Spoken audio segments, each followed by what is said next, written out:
Selamat pagi, rekan mahasiswa.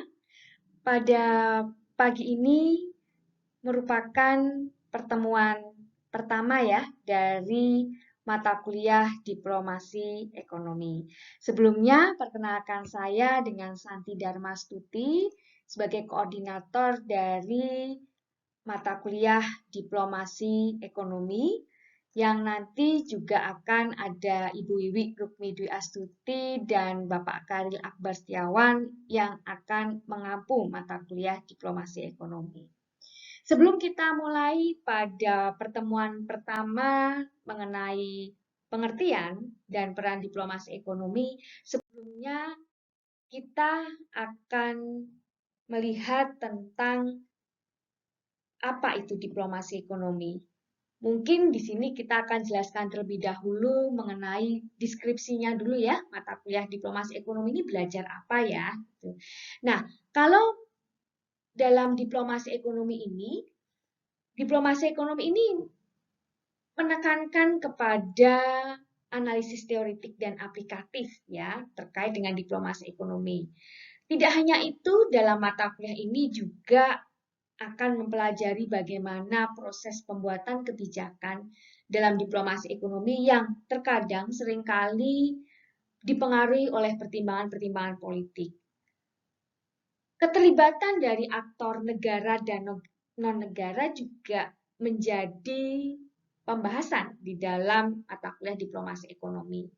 Aktor non-negara ini bisa kita lihat seperti MNCs, kemudian private sector yang lain, NGOs yang tentu saja mereka juga ikut berpengaruh di dalam pelaksanaan diplomasi ekonomi.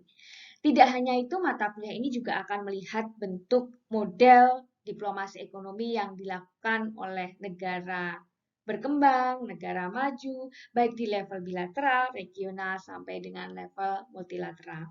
Baik, kita akan mulai untuk pertemuan pertama dengan topik pengertian dan peran diplomasi ekonomi. Bicara mengenai pengertian diplomasi ekonomi, ini menjadi hal yang menarik karena ketika bicara mengenai diplomasi ekonomi, maka bisa kita lihat bagaimana setiap negara akan berupaya untuk memaksimalkan keuntungan nasional mereka. Karena ini bicara diplomasi ekonomi, maka bidang-bidang yang ada di dalamnya terkait dengan perdagangan, investasi, serta bentuk pertukaran maupun kerjasama ekonomi lainnya yang memberikan manfaat bagi satu negara. Dalam hal ini, diplomasi ekonomi juga mencakup bentuk pengambilan keputusan baik di tingkat bilateral, regional sampai dengan multilateral, dan tentu saja semuanya berprioritas pada upaya untuk memajukan kepentingan ekonomi. Dalam diplomasi ekonomi, terutama diplomasi ekonomi dalam kerjasama ekonomi ya, itu dirancang untuk meningkatkan seperti tadi karena ini bicara bagaimana memajukan kepentingan ekonomi, maka di sini akan berupaya untuk meningkatkan akses pasar, investasi, teknologi, dan daya saing tenaga kerja terampil yang dibutuhkan dalam pembangunan nasional. Jadi sesuai dengan tadi ya, bidang-bidang yang terkait di dalamnya, bagaimana akses pasar tentu saja menjadi salah satu prioritas ya di dalam pelaksanaan diplomasi ekonomi. Nah, di sini juga Bain ya dan Wolkoff juga membahas bahwa ternyata ketika bicara peningkatan di dalam diplomasi ekonomi tidak terlepas dari lingkungan internasional. Dalam hal ini, kenapa lingkungan internasional menjadi sangat penting di dalam diplomasi ekonomi? Salah satu contohnya adalah ketika misalnya satu negara membuat satu kesepakatan ekonomi misalnya, maka negara ini juga akan melihat lingkungan internasional yang ada. Negara akan melihat apakah negara lain juga membuat kesepakatan ekonomi yang serupa terkait penurunan tarif ya dengan negara mitra. Ini menjadi penting karena ketika negara lain membuat kesepakatan ekonomi terkait penurunan tarif, maka hal ini tentu saja akan memberikan keuntungan ekonomi bagi negara yang sudah membuat kesepakatan. Bercermin dari hal ini, maka biasanya satu negara akan berupaya juga melakukan diplomasi ekonomi untuk membentuk satu kesepakatan ekonomi yang harapannya juga akan mendapatkan keuntungan yang sama di dalam hal penurunan tarif seperti yang sudah dilakukan oleh negara lain sebelumnya. Jadi, kenapa kemudian lingkungan internasional ini menjadi penting di dalam diplomasi ekonomi? Terkait diplomasi ekonomi, maka di dalam diplomasi ekonomi juga ada isu-isu yang sangat menarik yang tentu saja perlu dipahami. Dalam hal ini, ketika bicara diplomasi ekonomi, ternyata ada isu terkait ketegangan antara politik dan ekonomi, ketegangan antara tekanan internasional dan domestik, sampai dengan ketegangan antara pemerintah dan sektor swasta.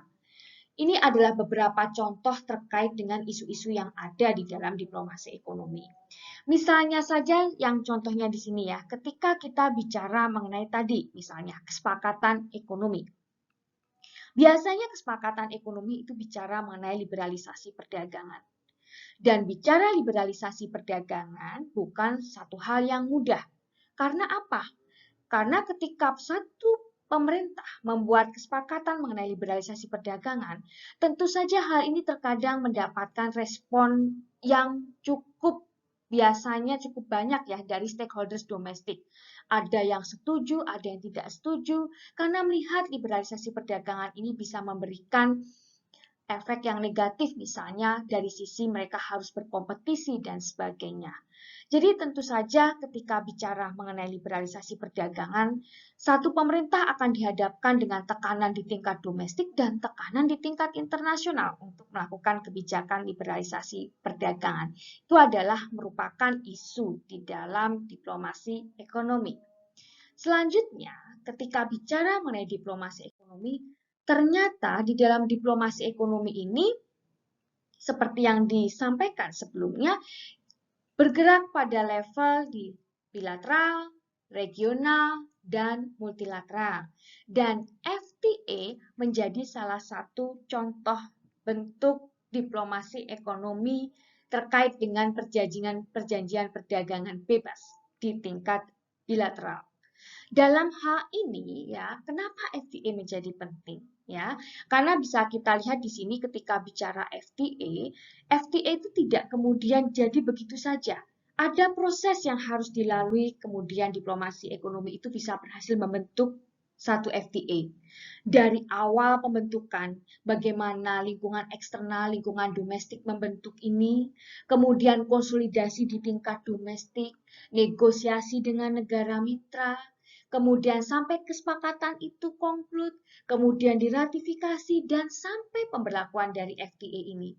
Jadi bisa kita lihat bahwa ketika bicara diplomasi ekonomi, dan misalnya contohnya di sini adalah terkait FTA, ini melibatkan proses yang sangat komprehensif dari pre-negotiation, during negotiation, sampai dengan post-negotiation. Jadi kenapa kemudian FTA ini menjadi salah satu bentuk contoh kasus yang menarik di dalam diplomasi ekonomi. Nanti juga akan kita bahas pada pertemuan-pertemuan selanjutnya ya, karena diplomasi ekonomi ini nanti masih banyak yang harus kita bahas ya, baik misalnya terkait bentuknya, kemudian proses, sampai dengan beberapa studi kasus yang lain. Bicara mengenai diplomasi ekonomi, ternyata ada kunci utama diplomasi ekonomi yang sukses. Apa saja? Di sini ada beberapa hal. Yang pertama, pastinya adalah terkait dengan keterlibatan stakeholders domestik. Keterlibatan stakeholder domestik di sini tentu saja tidak hanya melibatkan lembaga pemerintah, tetapi juga ada keterlibatan asosiasi industri dan kamar dagang, sektor keuangan, sekolah bisnis, lembaga think tank, industri pariwisata, serta pemangku kepentingan lainnya di tingkat domestik. Jadi bagaimana keterlibatan aktor-aktor ini akan mewarnai dari sebuah diplomasi ekonomi yang sukses. Adanya integrasi antara struktur urusan luar negeri dan manajemen ekonomi eksternal ini juga menjadi hal yang penting di dalam diplomasi ekonomi yang perlu diselaraskan. Sementara itu, ketika bicara diplomasi ekonomi, seperti yang disebutkan sebelumnya, prioritas diplomasi ekonomi akan lebih menekankan pada promosi ekspor dan mobilisasi masuknya investasi asing. Kunci sukses yang lainnya bisa kita lihat bahwa di dalam diplomasi ekonomi juga memerlukan adanya kerangka peraturan yang bertujuan untuk menciptakan kondisi yang diperlukan dalam memajukan perdagangan dan investasi. Jadi tidak hanya aktornya, tetapi juga ada regulasi yang mendukung diplomasi ekonomi yang sukses. Bagaimana regulasi memfasilitasi adanya peningkatan perdagangan maupun investasi. Selanjutnya dalam hal ini adalah diplomasi ekonomi juga beroperasi melalui jaringan kedutaan dan konsulat. Jadi bagaimana perwakilan satu negara di negara lain itu juga mengemban misi diplomasi ekonomi yang tentu saja akan memberikan kontribusi terhadap kesuksesan diplomasi ekonomi di negara mitra. Jadi dalam beberapa hal yang tadi disebutkan bisa kita lihat ketika bicara diplomasi ekonomi akan membutuhkan dukungan dari seluruh mekanisme diplomatik negara. Jadi di sini ada semacam kesatuan dari aktor, kemudian proses yang sangat mendukung satu diplomasi ekonomi yang sukses. Jadi dalam hal ini tadi bisa kita lihat ya, jadi kalau kita bicara mengenai diplomasi ekonomi, maka kita bisa lihat kepentingan ekonomi menjadi salah satu latar belakang kenapa negara harus melakukan diplomasi ekonomi. Bisa kita lihat juga bahwa aktor yang terlibat juga cukup banyak ya, bagaimana stakeholders domestik juga akan mewarnai dari pelaksanaan diplomasi ekonomi. Isu-isu yang ada di dalam diplomasi ekonomi seperti bagaimana hubungan antara lingkungan internasional dengan lingkungan domestik, kemudian bagaimana relasi antara pemerintah dengan stakeholders domestik akan mewarnai dari diplomasi ekonomi.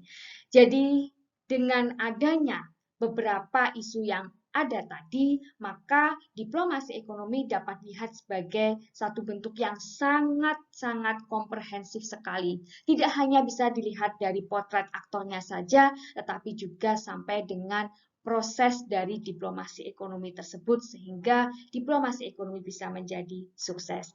Nah, ini adalah gambaran mengenai diplomasi ekonomi secara umum yang tentu saja harapannya pertemuan kali ini akan menjadi pemantik bagi diskusi-diskusi selanjutnya yang lebih menarik lagi karena akan bicara lebih jauh lagi terkait studi kasus sampai dengan proses-proses yang ada dalam tahapan diplomasi ekonomi.